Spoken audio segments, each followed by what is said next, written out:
for Kiev, Kharkiv and Kherson. This year they continue to inflict heavy losses on Russia. Ukraine has recaptured 50% of the territory that Russia originally seized. In the Black Sea, the Ukrainians have pushed back the Russian fleet and established routes for grain exports, bolstering global food security. Most importantly, Ukraine has prevailed as a sovereign, independent, democratic nation. This is a major achievement, a big win. As Ukraine has moved forward, Russia has fallen backward. It is now weaker politically, militarily, and economically. Politically, Russia is losing influence in its near abroad, not only in Ukraine, but in Caucasus and Central Asia. Russia is also becoming much more dependent on China. Year by year, Moscow is mortgaging its future to Beijing. Militarily, Russia has lost a substantial part of its conventional forces. Hundreds of aircraft, thousands of tanks, and more than 300,000 casualties. Economically, Russia is also under pressure. Oil and gas revenues are dropping. Russian banking assets are under sanctions. Over 1,000 foreign companies have stopped or scaled down their operations in the country, and 1.3 million people left Russia last year. All of this underlines Putin's strategic mistake in invading Ukraine. At the same time, we must not underestimate Russia. Russia's economy is on a war footing. Putin has a high tolerance for casualties, and Russian aims in Ukraine have not changed.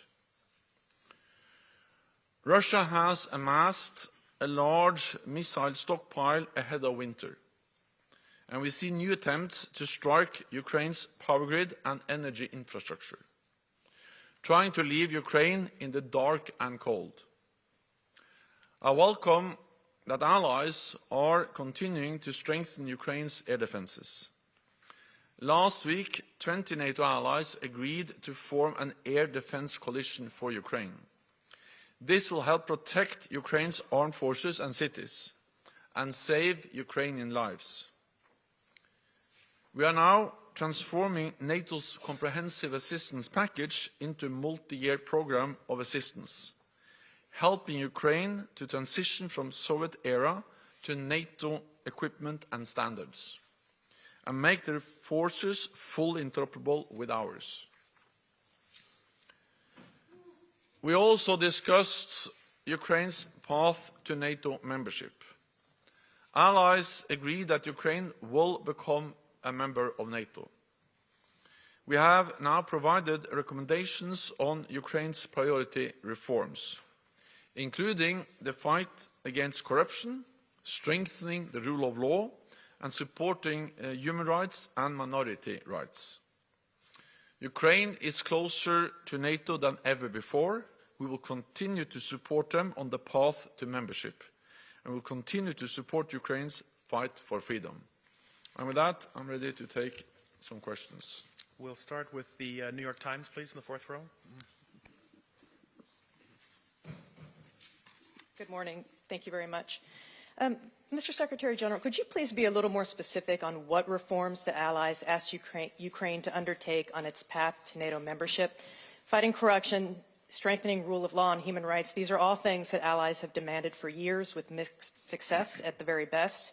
Why would Ukraine be able to implement these now when it focuses on fighting a war? And what, if any, timeline was decided on these reforms to be enacted? I'm actually impressed by Ukraine's commitment to implement reforms to modernize their society in the midst of a full-scale war.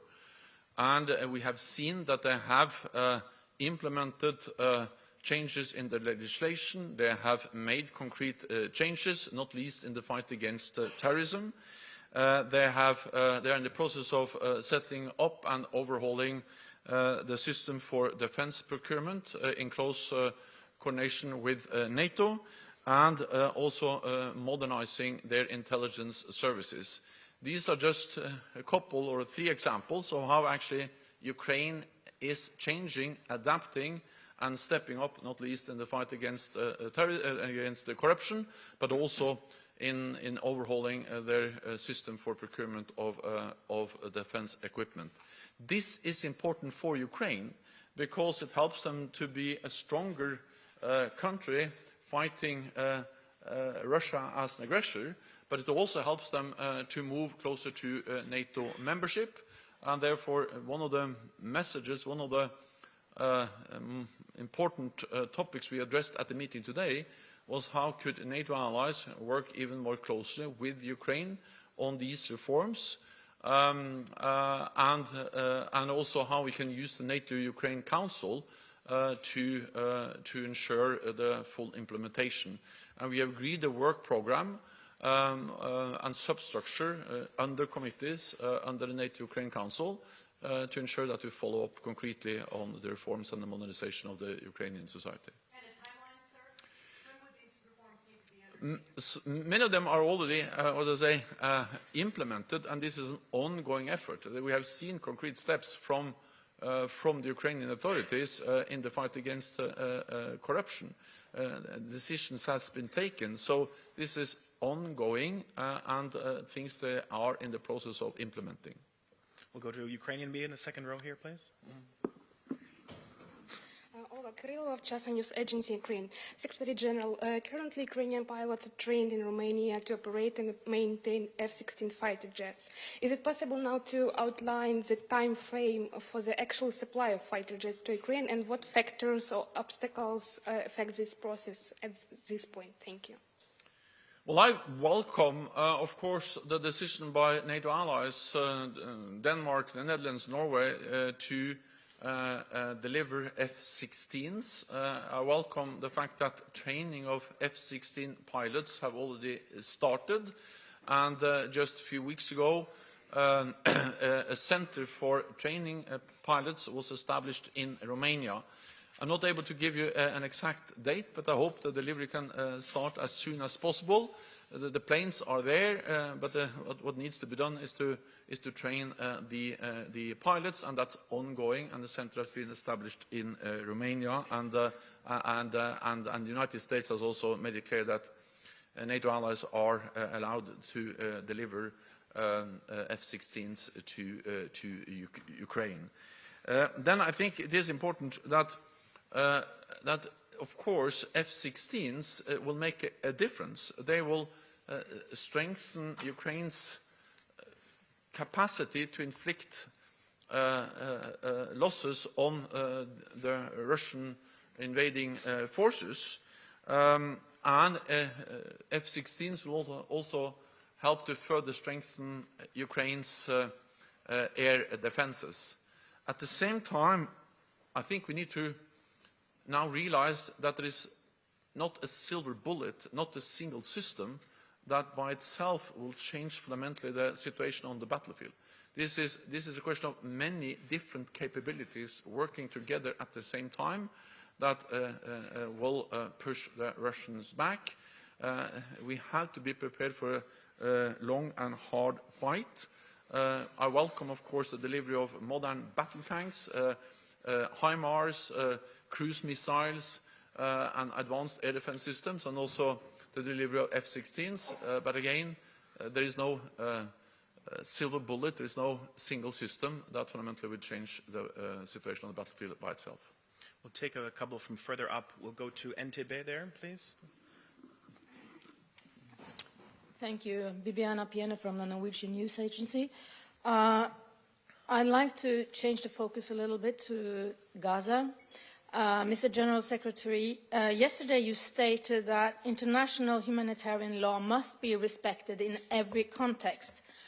Lately, several countries, Norway among them, has condemned both Hamas and Israel for breaching of international humanitarian law. In your opinion, is Israel breaching humanitarian law in its fight against Hamas on the Gaza Strip? Thank you.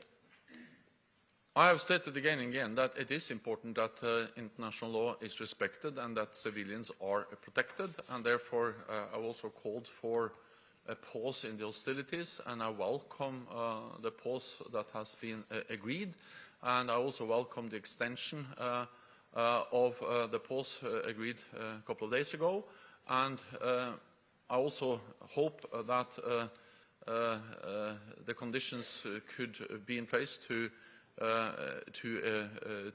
agree a further extension of the pause in the hostilities.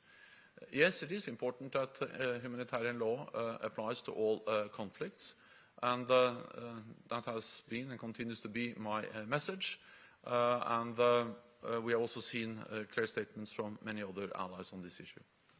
We'll go next to the Washington Post. Also back here, please.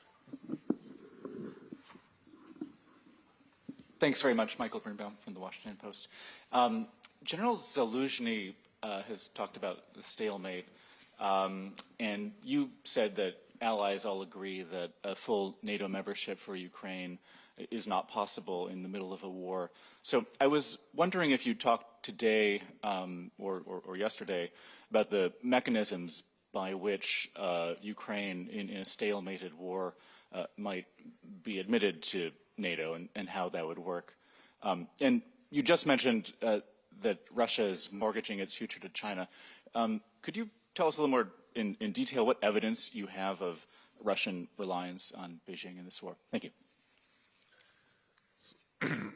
We see the economic reliance. We see how Russia becomes more and more dependent on China for financing, for commodities, and also for key commodities for their defense industry.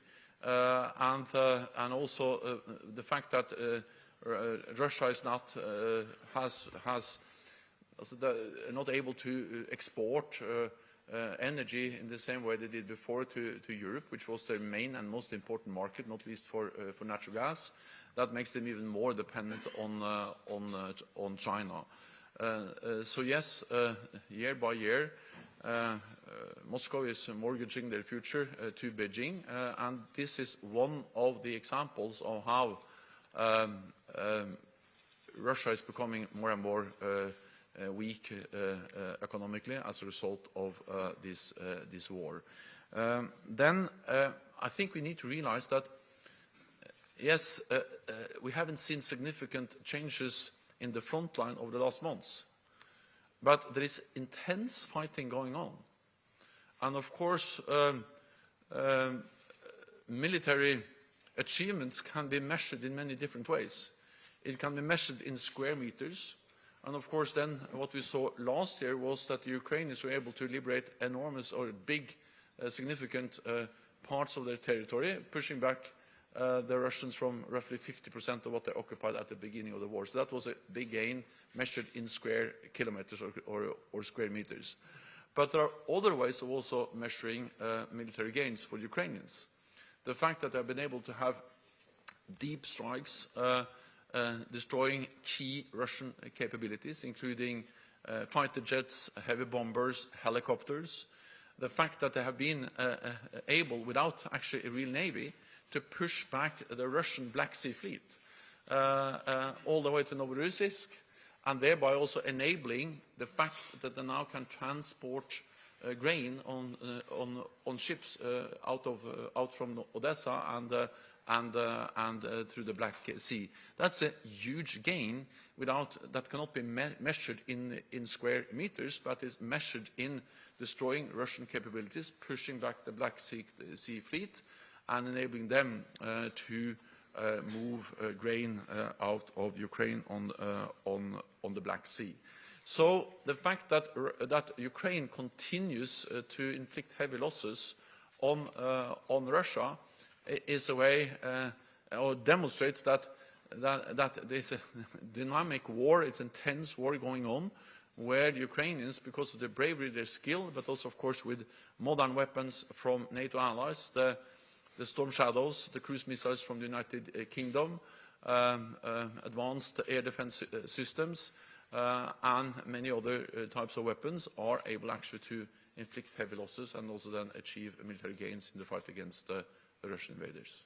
We've got time for a couple more. We'll come to Jan Hap in row 4 here, please. Just wait for the microphone, please. Thanks. I'm Eun-jung Lee from Yonhap News TV, South Korea, and I saw your statement on the military satellite launch of North Korea, and also North Korea and Russia is deepening its military cooperation. Was this issue mentioned during this meeting? Thank you. So what we have seen, and that also demonstrates the weakness of Russia, is that they are more and more dependent on countries like North Korea and Iran for weapons delivery. North Korea has delivered military support, including ammunition, to Russia. And Russia and North Korea are working more closely together.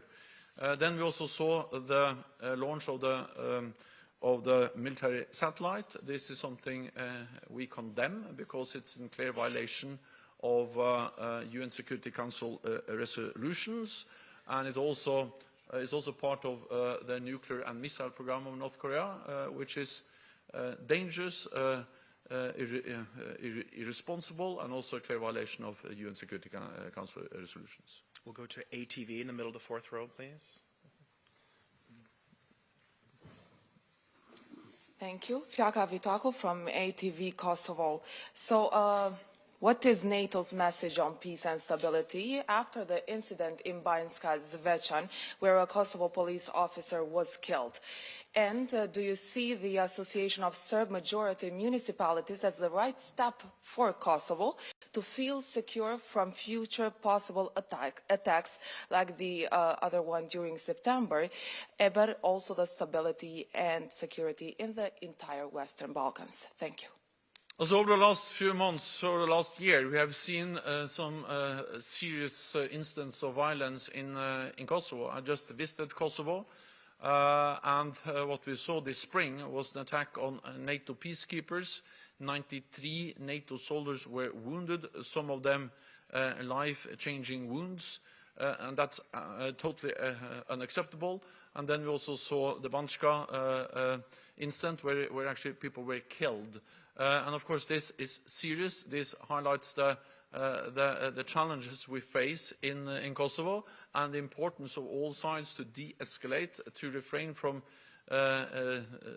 actions that can further increase tensions and refrain from any inflammatory rhetoric that can increase tensions. This is my message. This was my message also in my meetings in Pristina and in Belgrade.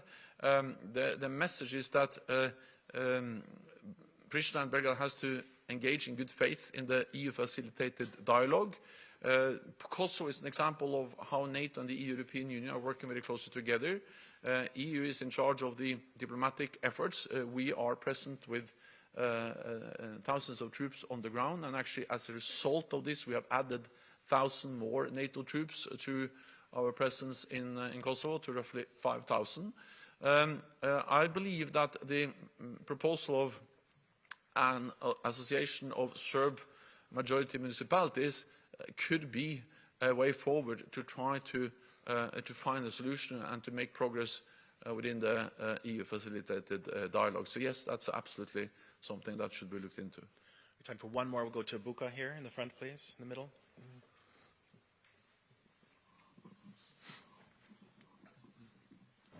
Thank you, Slađan Tomić, Buka Magazine, Bosnia. Is NATO going to send more troops to Bosnia? If yes, when? Thank you.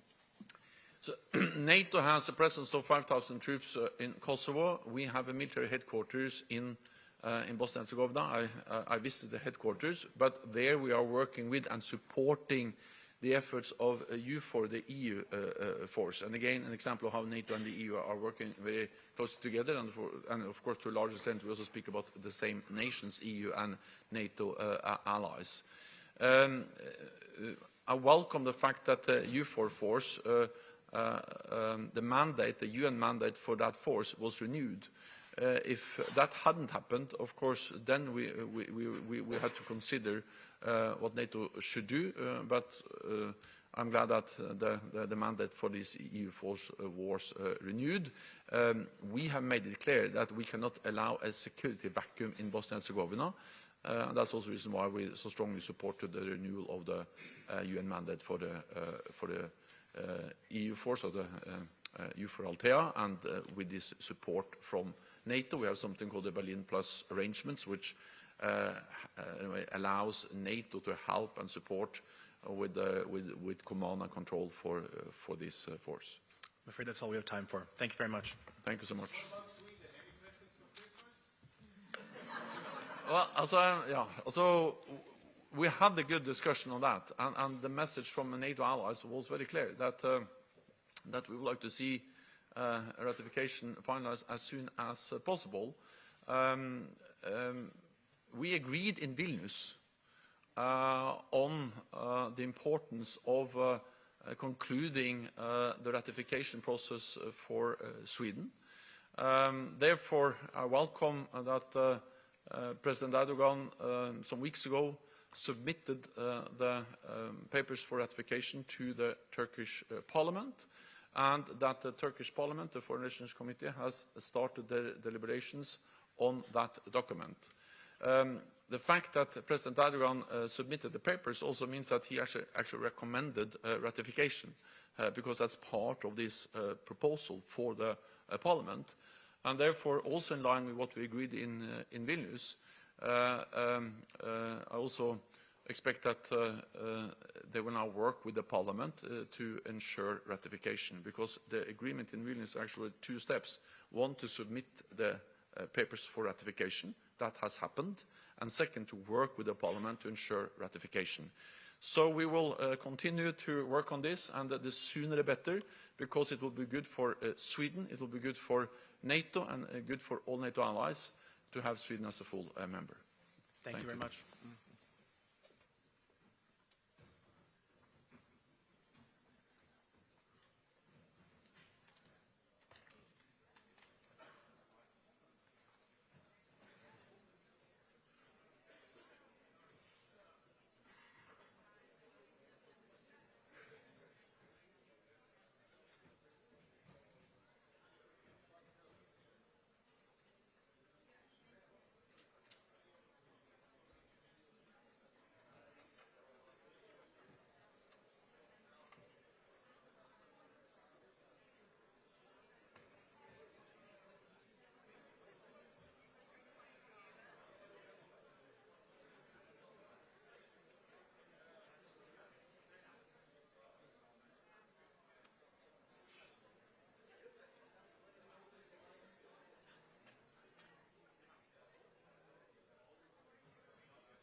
1, 2, 3, 4, 5.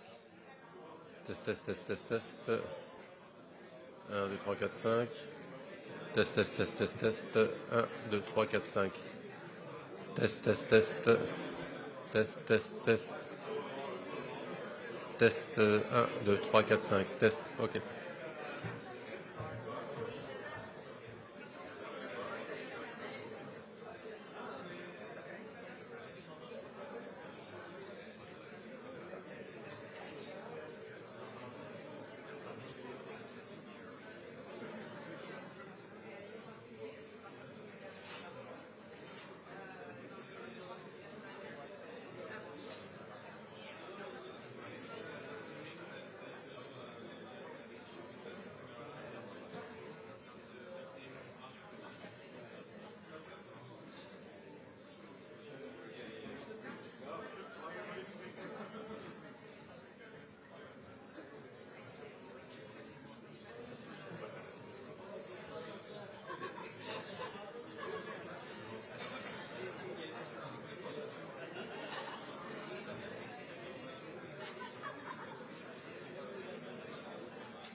Well, good afternoon, everyone.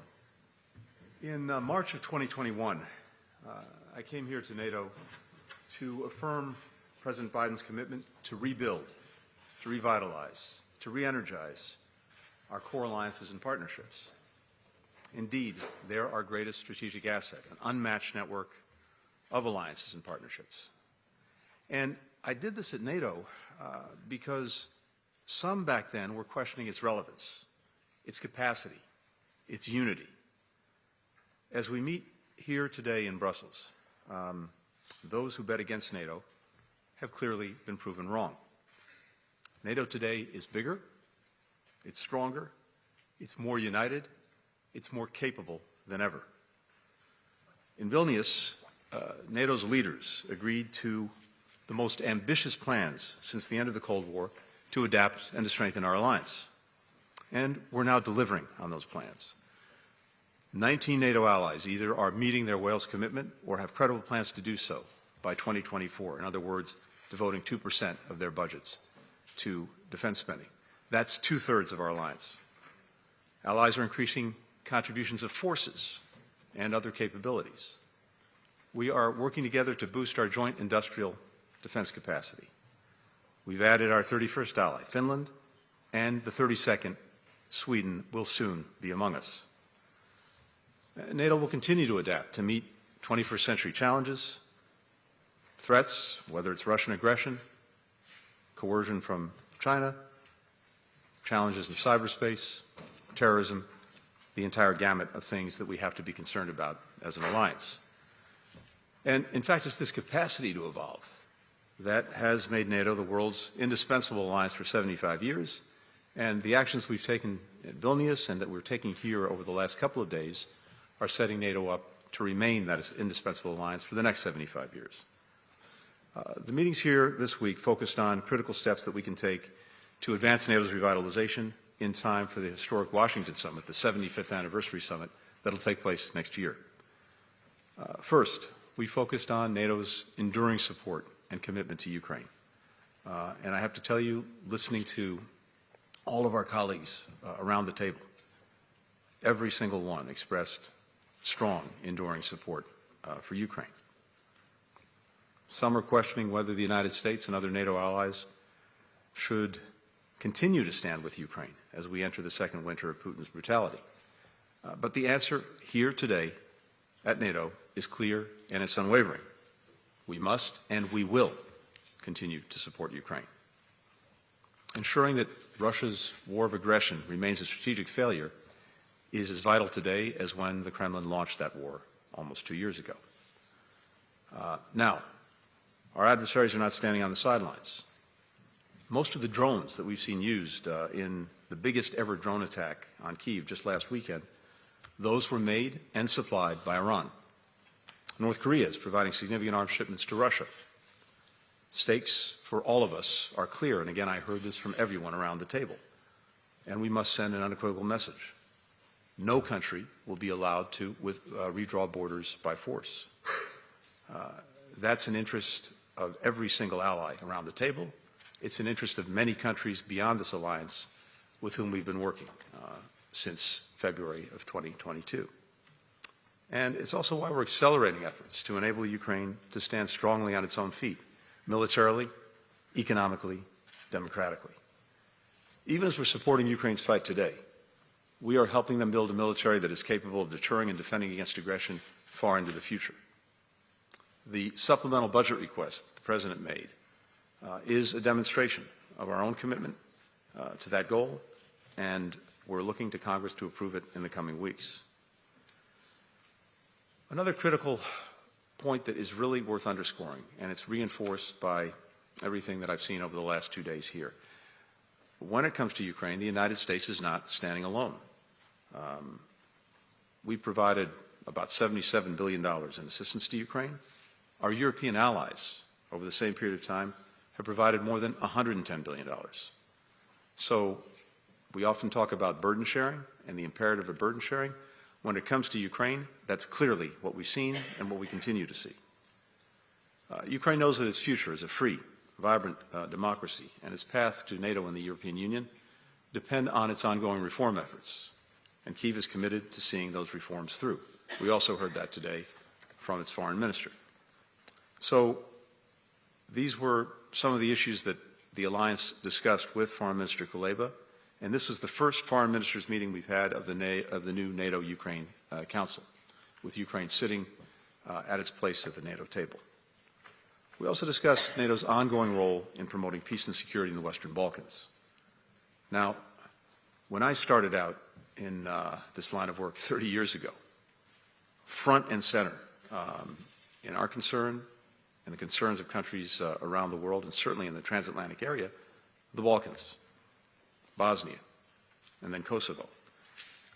The one thing we don't need is a return to the future when it comes to conflict in the Balkans. NATO has a critical role to play in helping states in the region make progress on their paths to EU membership and to broader European stability. NATO has long provided the backbone of security in the Western Balkans. It's going to continue to do so. The alliance has responded decisively to actors who are seeking to destabilize northern Kosovo, as we saw earlier this year, deploying additional troops to KFOR. We're deepening our collaboration with the EU-led force in Bosnia and Herzegovina as well. So this was another critical part of our conversation over the last 2 days. Tonight, I'm heading to Skopje for the OSCE Ministerial Council. Despite Russia's flagrant violations of every single core principle of the Helsinki Final Act, its relentless efforts to obstruct the OSCE's work, the 50 other participating states have shown determination to make sure that the organization continues to fulfill its purpose to advance European security. And that's what we'll keep doing in Skopje. From Skopje, we head to Israel, the West Bank, and then on to the UAE, where in addition to participating in the COP, I'll have an opportunity to meet with Arab partners to discuss the conflict in Gaza. We head back to the region as the humanitarian pause that we helped to negotiate with Qatar and with Egypt has allowed scores of hostages to be released and to be reunited with their families. We're surging humanitarian assistance into Gaza to make sure that its people have what they need to get by. Looking at the next couple of days, we'll be focused on doing what we can to extend the pause so that we can continue to get more hostages out and more humanitarian assistance in. We'll discuss with Israel how it can achieve its objective of ensuring that the terrorist attacks of October 7th never happen again, while sustaining and increasing humanitarian assistance and minimizing further suffering and casualties among Palestinian civilians. We'll keep our efforts going to prevent the conflict from spreading, and of course we'll remain focused on enabling the safe departure of American citizens and other foreign nationals from Gaza. Finally, we will work to build on the principles that I set out in Tokyo a few weeks ago for the day after in Gaza, and define the steps that we and our partners in the region can take now to lay the foundation for a just and lasting peace. With that, happy to take some questions. First question goes to Tracy Wilkinson with the LA Times. Hi, thank you, Mr. Secretary. You spoke of the strength and unity of NATO, and you also said that there are those who question whether NATO and the United States should continue to support Ukraine at the level that it does. Could you elaborate on that? What were the anxiety levels among some of your allies here about U.S. commitment, given the voices we're hearing in parts of the United States who talk about abandoning the Ukraine cause, and especially political changes that may come next year? And then second, if I could ask you about the Israel-Gaza war, to what extent did that overshadow talks here or impact talks here or have a role in the talks here? Thank you. Tracy, thank you. First, the second part of the question first. Yes, we certainly had conversations about Gaza, but it in no way took away from the intense focus that we've had over the last couple of days on Ukraine as well as on Western Balkans and preparing for the NATO summit in Washington next spring. With regard to Ukraine, let me say this again because it was very, very starkly clear listening to all of our colleagues around the table. Virtually to a country, I heard a strong, enduring commitment on the part of alliance members to Ukraine, to making sure that it had what it needs to defend itself, to retake territory seized from it by Russia, but also to build itself up so that it can stand strongly on its own feet, militarily, economically, and democratically. I heard no sense of fatigue or falling back. On the contrary, a determination to continue to press forward. And there's a good reason for that. I think every ally recognizes that this is a matter not only of doing the right thing, it's a matter of self-interest, including for the United States. There's a clear self-interest among allies to stand for the basic principles at the heart of the UN Charter that are being violated egregiously by Russia, because these principles matter to our own peace and security. as we've said repeatedly, if we allow a country like Russia to act with impunity, to redraw the borders of another by force, to try to determine and dictate the future of another country, if that happens with impunity, then it's open season. And any would-be aggressor, anywhere, is likely to draw lessons from that. That's why it's been so important to us, but also to every country around the table, to stand strongly with and for Ukraine. And I heard nothing to suggest the contrary. And when it comes to the United States, what I continue to see, what I continue to hear is strong bipartisan support in both chambers of Congress for Ukraine. And I think you heard Speaker Johnson address this just the other day, which is very encouraging. So we have work to do to move the supplemental budget request that the President made forward. We're determined to do that. And again, we're determined to do that because it's so clearly in our interest. And Congress, time and again, when we've gone to them, has stood up and delivered. And we expect that to happen going forward. Again, not only because it's the right thing to do, but because it's the necessary thing to do to advance the interests of the United States. Joe Barnes with The Telegraph. Thank you. Joe Barnes from the Daily Telegraph. There's a growing perception that Ukraine's Western allies will move away from helping Ukraine sustain another major counteroffensive in a switch of strategy that essentially helps Ukraine hold its lines. How do you ensure that the next strategy taken by Western allies doesn't prematurely push President Zelensky and Ukraine into premature peace negotiations? And secondly, if I may, could I get your thoughts on former Secretary General Rasmussen's plan that would see Ukraine be allowed to join NATO, but without Russian-occupied territories being covered by Article 5? Thank you. Good, thanks. So what you describe is not at all what I'm hearing, seeing, or what we're doing. The NATO countries individually, and we have now more than 50 countries that are, many of them, of course, NATO members, others not, who have been almost from day one fully part of the effort to make sure that Ukraine has what it needs, not only to defend itself against ongoing Russian aggression, but to help enable it to retake territory that Russia seized from it. And that commitment continues. And there's no move away from that. We're determined to make sure that Ukraine has what it needs, including to take back territory that Russia's taken from it. At the same time, there's also, and I think this is critically important, a commitment on the part of many countries to help Ukraine build a future force that can ensure deterrence and ensure defense against aggression going forward. And that's critically important, coupled with the efforts that we're making in other areas, for example, to generate private sector investment in Ukraine so that its economy can continue to grow, to build, and it has resources of its own, as well as making sure that it's advancing on reforms to strengthen its democracy, which will be tremendously facilitated by the fact that the European Union is engaging Ukraine on the accession process, and of course reforms are necessary for that. All of that is doing two things. It's making sure that Ukraine has what it needs in this moment to continue to deal with Russian aggression, to continue to work to take back its territory, but also sets Ukraine up strongly for the future so that it can stand strongly on its own feet, again, not only militarily, but economically and democratically. That's the single best response that we can make. And it also has this effect. The main impediment to resolving this aggression, to resolving this conflict, which no one wants more than the Ukrainian people, in fact, the only impediment is Vladimir Putin.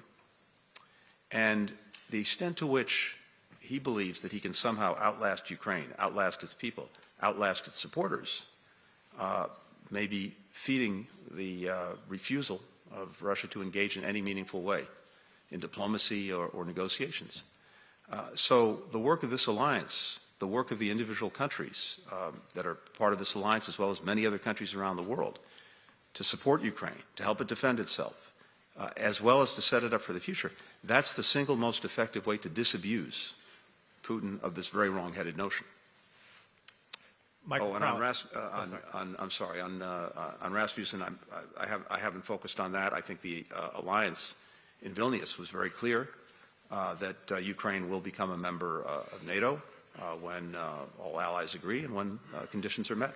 That's the policy. It was clearly stated in Vilnius, clearly reaffirmed today. Michael Crowley with the New York Times. Thank you, Mr. Secretary. Two questions on Gaza. The first is that given the large number of hostages who remain and the enormous humanitarian need in Gaza, do you believe that the current pause in fighting should be substantially extended despite concerns in Israel that it may be allowing Hamas to regroup? And is it possible that Israel's offensive would not resume at all? And secondly, you have stressed the importance of pursuing a two-state solution for long-term peace. Many people doubt that Prime Minister Netanyahu shares that vision. What is your opinion, and what are the implications if he does not? Thanks, Michael. With regard to the pause, look, we'd like to see the pause extended because what it has enabled, first and foremost, is hostages being released, coming home, being reunited with their families. It's also enabled us to surge humanitarian assistance into the people of Gaza who so desperately need it. So its continuation, by definition, means that more hostages would be coming home, more assistance would be getting in. So clearly, that's something we want, and I believe it's also something that Israel wants. They're also intensely focused on bringing their people home. So we're working on that. As you know, we're working on that every single day. And I expect to take that up tomorrow when I'm in Israel meeting with the government. And again, we have other colleagues in the government who are intensely working on that. With regard to two states, look, I think we've been very clear from well before October 7th, in fact, from the first day of this administration, that we believe that that is the only path to enduring peace, to enduring security, to the preservation of Israel as a strong, secure, democratic and Jewish state, and Palestinians having their legitimate aspirations for a state and self-determination met. And I think the events of October 7th only further confirm that, that commitment. But all of this is a process that everyone will need to focus on. Right now, everyone is focused on the day of what's happening in Gaza right now. But we also need to be focused at the same time, and we are in conversations with many other countries, on what I've called both the day after and the day after the day after. By the day after, I mean what happens in Gaza once the campaign is over. There are important questions about its governance, its security, its reconstruction. A couple of weeks ago in Tokyo, I laid out some basic principles that we see as being necessary. But also the day after, which is how do we get on a clear path to meeting the legitimate political aspirations of the Palestinian people, which really, in our judgment, is the only way to durable peace, durable security for everyone, starting with Israel and Israelis. But these are conversations that we'll pursue in the days ahead, in the weeks ahead, in the months ahead. There's a long history here, but I think what this has done, what October 7th has done, among other things, is I think to refocus many countries in the region and well beyond on how do we help Israel ensure that this never happens again. And we believe that one component of that is putting in place the conditions for genuinely lasting, durable peace and stability. And for us, the best path there goes to two states. And the final question goes to Alexander Baker with The Telegraph. Thank you, Mr. Secretary.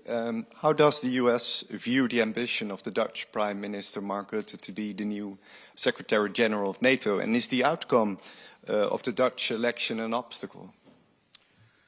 Well, first, we have one Secretary General at a time. And as it happens, we have an extraordinary Secretary General right now, and Secretary General Stoltenberg.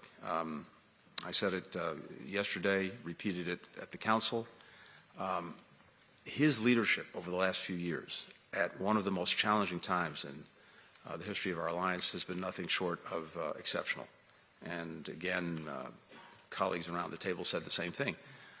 But he still has a lot of work to do as we head to the Washington summit, which is still many months away. We're focused intensely on that work and on working with the Secretary General to make sure that we have a successful summit, and the alliance continues to deliver on the commitments that its leaders have made, particularly at the Vilnius summit. With regard to the future and the next Secretary General, I'm not going to comment on internal deliberations within the alliance. We will work that out. We'll work on it together. And I would expect that by the Washington summit, we'll be in a position to talk about it more clearly, more directly. Thanks. Thank you all. What about Sweden as the NATO member?